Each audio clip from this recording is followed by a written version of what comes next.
Dobar dan, pozdravljeni, gospod Igor Božičevič, direktor HZN, Hrvaškega inštituta za standardizacijo. Veseli nas, da ste danes z nami tukaj na tej konferenci Rast in imamo pač par vprašanj za začetek.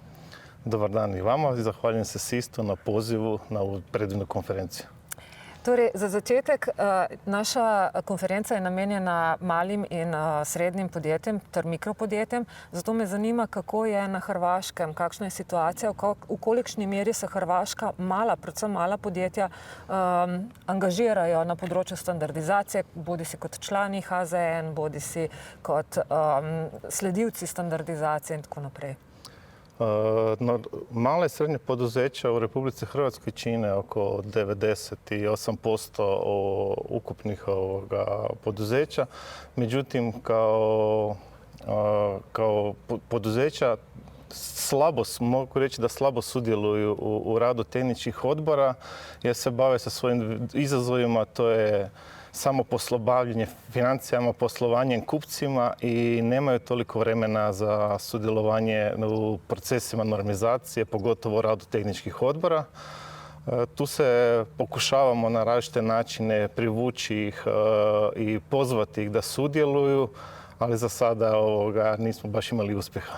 Okay. Ali sodelovanje, kaj pa recimo sodelovanje z zbornicami, ki skrbijo mogoče za obrtne zbornice in podobne zadeve?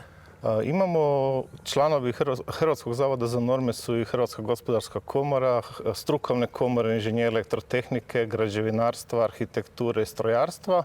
Oni su imenovali u određena područja svoje predstavnike u rad tehničkih odbora, ali s obzirom na količinu stručnjaka koji su u komorama, smatram da bi to trebalo biti puno većem broju.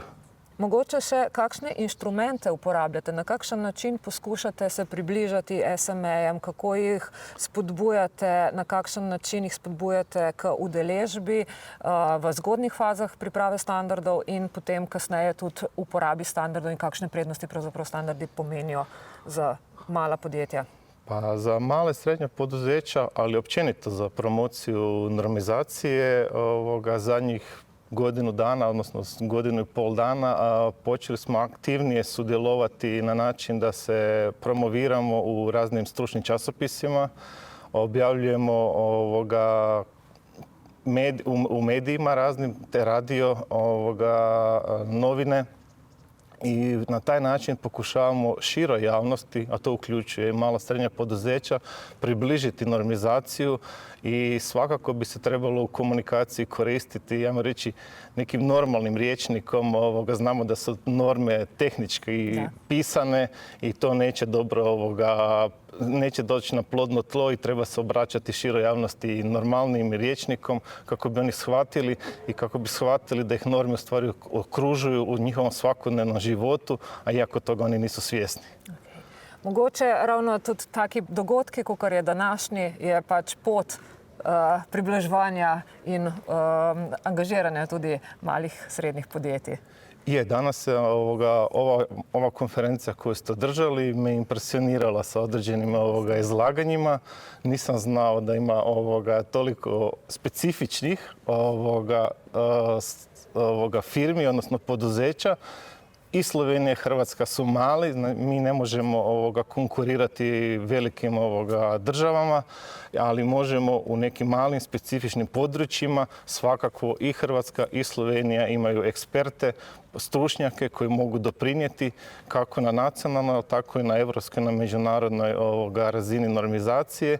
I ono što nas čini Europskom normizacijskom zajednicom, a to je da mala zemlja zajedno sa ostalim zemljama može doprinijeti u razvoju nekog određenog područja.